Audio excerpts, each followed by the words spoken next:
صباح الفل. بنكمل طبعا.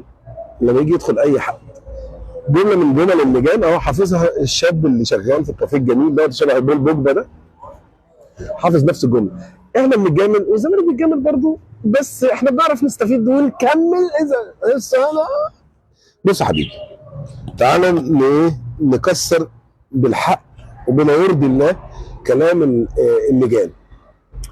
هو بينشروا معلومات معينه وبيتنقلها الناس لان دي جمل لارضاء غرور. احنا بنتجامل وشكلنا بدل ما نقول ايه اعوذ بالله يا عم ما في حاجه اسمها كده، لا يبتدي يقول لك بس انت بتتجامل برضه. ده اللي ايه اللي جنب كده. على فكره الزمالك يتجامل حتى بالاماره، ادوا له الرخصه وهو عليه فلوس. سلام. الناس تقول لك ايه مجاملات اهو، بس احنا شاطرين. هي دي اللعبه اللي احنا عايزين نوصل لها في الاخر. تعال نقولها بقى بجد. الزمالك راح جاي تك في الاول اتحل مجلسه، وحل مجلس الاداره يعني خراب وتدمير شامل. بمعنى انا لجنه مؤقته عايز اتعاقد مع، جاي اقعد 3 شهور، عايز اتعاقد مع شركه سياحه انتهى عقدها من يومين، فانا ما اقدرش ابرم تعاقدات. ابرم تعاقد سنه وابقى مسؤول من وزاره ان انت قعدت سنتين خدت كام؟ فيخاف. فاللعيبه تروح الماتشات من الناشئين وفرق الصالات والحاجات دي متشعبطين في المواصلات، وكل واحد من ولي امر ياخد له 3 4 لعيبه في الناشئين، ومن الفرق الكبيره اللي يروح بعربيته يلم معاه لعيبته. ده منظر الزمالك لما انتوا شفتوه بيروح البطوله العربيه بميكروباص. الصوره بتاعت اسمه ده كان سامح يوسف، كابتن سامح يوسف طلع من الميكروباص لان كان بدون مجلس والمجلس محلول، واللجان مش قادره تاخد قرار لان هو نادي قطاع عام مال عام، ما اقدرش اتصرف فيه لان انا مسؤول. فانت بتدمر. طب يقول لك الرعاه بتهرب بسبب تغير الادارات. ما انا مش هقدر امضي تعاقد 4 سنين وانا جاي اقعد 6 شهور، انا جاي اقعد 3 شهور، انا جاي اقعد لغايه الانتخابات. حصل مشكله في الانتخابات، حصل مش عارف ايه في البتاع، كل اللي انت شفته ده وجي الاهلي عمل نفس المخالفات ما اتحلش. فلما الزمالك يتحل تيجي يطبطبوا على الزمالك كده اتحاد الكوره. انت عندك ظروف مهببه، احنا كمسؤولين في وزاره الشباب والرياضه ما راعيناش الكلام ده ودخلناك في الحيطه، فرحنا مودينك المستشفى بعد ما خبطناك في مستشفى على حسابنا. فانت تيجي تقول لك ايه ده ايه ده ايه ده ايه ده؟ هي المستشفى دي على حساب اتحاد الكوره؟ مجامله اهي. شايفين انه انتوا نسيتوا الحادثه انه دهسوا؟ نسيتوا انه دهس نادي الزمالك؟ يعني هو نسيتوا انه الحادثه جايه من هنا؟ فلما يجي يطبطب عليه في حاجه امسك مجامله. كذب. شغل لجان الارياف ده انسى. انت مش شايف الصوره كامله. لذلك انا لما بقعد في برنامج والاقي حد هيهرتل، وانا وقفت ناس كتير هتبتدي تقول الكلام اللي بيتعدى، قلت له ستوب، الكلام ده مش صحيح لكذا واحد وبهدوء. وجمهور الزمالك افتكروا ان انا لازم اهاجم. لا ما بهاجمش، انا يكفي ان انا اقول ستوب، الكلام ده مش صحيح. حصل 1 2 3 4. يعني لما يجي كابتن اكس يجي يقول لي اهلاوي وكابتن كبير يجي يقول لي امام عاشور ارقامه في الاهلي اعلى، قلت له لا انت بتحسبها غلط، اوعى تقول الجمله دي غلط. لان هي طبيعي ان الزمالك قعد 3 4 سنين يشقى مع امام عاشور، قعد 3 4 مواسم يشقى معاه فنيا. يعني ايه يشقى فنيا؟ اديله شغل في المركز ده واديله ربع ساعه في نص ساعه في ثلث ساعه. انت مش ملتزم، اركن ريح لغايه تك تك تك لغايه ما ياخد فرصته. بقى امام عاشور احسن 8 في مصر. فانت جيت تحصد ما زرعته. انا كان في الكليه عندي في كليه الزمالك او مدرسه الزمالك، فانت جاي اشتغل راح شغال عندك في البنك على طول. ما انا بدربه بقى 4 سنين. هو كان جاي لعيب دولي؟ هو كان جاي امام عاشور جاي خامه انا بشكلها. كان جاي وينج ليفت ولعب مركز 6 ولعب باك رايت وراح رايح المنتخب باك رايت.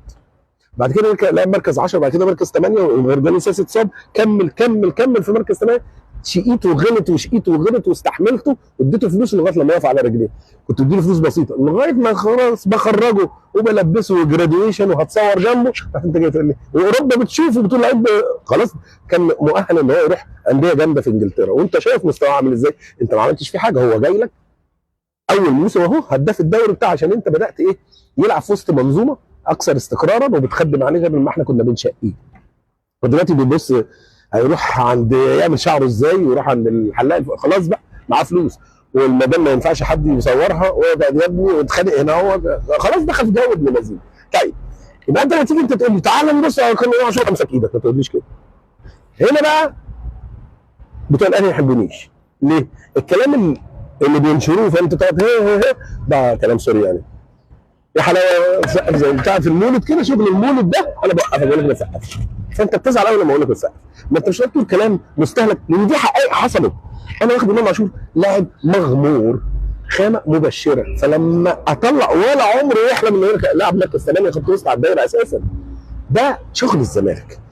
هو خامه حلوه، قدر يستجيب، عنده قوه بدنيه وعنده اندفاع بدني وعنده لاسع، ووظفنا الحاجات دي. بس الزمالك بقى اللي انت ما بتعرفش تعمله، ففي بلد ما فيهاش دولارات كتير وبتاع رش كتير، فلازم يبقى انتاجنا كده. فيبقى منتخب مصر المفروض ان في عمر جابر وفتوح، لولا دماغه هي اللي سارحه منه يعني، ويبقى فيه حسام عبد المجيد والونش، ويبقى فيه زيزو وامام عاشور ومصطفى محمد ومصطفى فتحي. يعني الزمالك في خلال 5 6 7 سنين اللي فاتت دي عمل هيكل كبير لمنتخب مصر. اللعيبه كلها ما كانتش دوليين، قبلهم طارق حامد طبعا، وقبلهم كهربا ومؤمن زكريا قبل ما يروح، كل ده اتطور راح منتخب على ايد الزمالك. فلما انت تشوف ده المفروض الانديه تعمل كده. ويجي تقول اصل الاهلي نادي جاي من اوروبا جاي يشتري، بس ما برضه ما بيشتريش كده. ما فيش نادي في اوروبا بيشتري تجربه بالكامل. يعني ما فيش نادي في اوروبا يقول لك ايه، ريال مدريد اشترى معظم لعيبه اسبانيا، مش اسبانيا كمان، اشترى معظم لعيبه برشلونه وبقى ريال مدريد حقق اسطورته، جاب ميسي وتشافي ومش عارف مين وانيستا وبقى. لا، ما عملش كده خالص. انا بلم من كل حته في العالم في منافسه ان ده يخطف من ده. احنا في 30 سنه لويس فيجو يا ولاد الكلب قعدوا يشتمونا بقى بتاع برشلونه. انا بقى بشجع مدريد، فايه ده؟ تاخدوا لويس فيجو ليه؟ يا عم ده كلام ده في بدايه الالفيه يعني. ايه ازاي تاخد لويس فيجو؟ قصه. لكن انت، انا هاخد الزمالك كله. في حد في الدنيا فريق كبير يفاوض المنافس المباشر بتاعه لعيبته كلها بالاحتياطي؟ ده انت ما سبتش العيال اللي احنا ماشيينها، ياسين مرعي واحمد رضا والواد احمد عيد واسامه فيصل، ما سبتهمش. للدرجه دي انت معجب قوي بانتاج الزمالك؟ للدرجه دي؟ طب الزمالك ليه بعيد يعني؟ اللي بقاله كتير ما بياخدش افريقيا. ايه سلام؟ وانت بقالك كتير مش بيقنعني ان انت فريق على فكره، ولا يهزنا. طبعا مع افريقيا خلاص مشي المحترفين، فانت سهل شويه تنظيم على شويه فلوس على شويه قدرات، خلاص، ويأجل لك الماتشات ويريحك وكله مطحون فانت هتوصل. لكن اقول لك احمد السيد ما يلعبش كوره، شادي محمد ما يلعبش كوره، مع احترامي لله انا بتكلم رايي فني، ما بيلعبش كوره، ما يلعبش كوره. وتيجي احمد السيد يعمل لك وتيجي تقول له في اي مقارنه يعمل لك لعيب مصنوع. انا لا مصنوع ولا في حريف ولا موهوب ولا اي حاجه. طب ايه بيلعب كوره ليه؟ حظه ورزقه. حتى وائل جمعه مساك بس، لا بيطور هجمه ولا بيبني هجمه ولا يطلع يكمل ولا بيعرف يعمل بالدماغ، ولا هو مساك طخ بوم. هو بيزك بيعمل البيزك بس. يعني عارف حسام عاشور مفيش ولا مدرب منتخب يودوه في الاهلي عشان بيلعب في الاهلي ولازم يروح يجرب، مفيش. جرب تاني يا عم، انت بتشيل ورق، انت بتسلم لاقرب لاعب جنبك وبترجع تاني. ما بتعملش كده لقدام. واحد لعب خط وسط في النادي الاهلي في عز ولعب من 2004 ل 2000 مش عارف 19 15 سنه ولا 16 سنه. حسام عاشور جاب هدفين. ايه؟ هدفين تاريخه كله في الدوري وفي الكاس وفي افريقيا، هدفين جم بالصدفه. طب على الاقل انت بتكمل وبتلعب فرق ضعيفه ومش عارف ايه، يعني حسسني ان انت ممكن تتقدم. هو مش عايز يتقدم، هو مش عايز يتقدم. ففكره ان انت يبقى عندك انيس بوجلبان وامير عبد الحميد، ده حاضر قاعد موسمين بقى امير عبد الحميد ورمزي صالح واحمد عادل عبد المنعم مش حراس مرمى. انا بقول لك الحقيقه اهو. اديني تقديرات انت كاهلي، انت كاهلاوي اديني تقديرات. عارف ان هم مش لعيبه كوره، لما جيل نصه ما بيعرفش يلعب كوره. فين الرعب ده؟ انا جيل عادي في الزمالك، عادي يعني، جيل عادي في الزمالك.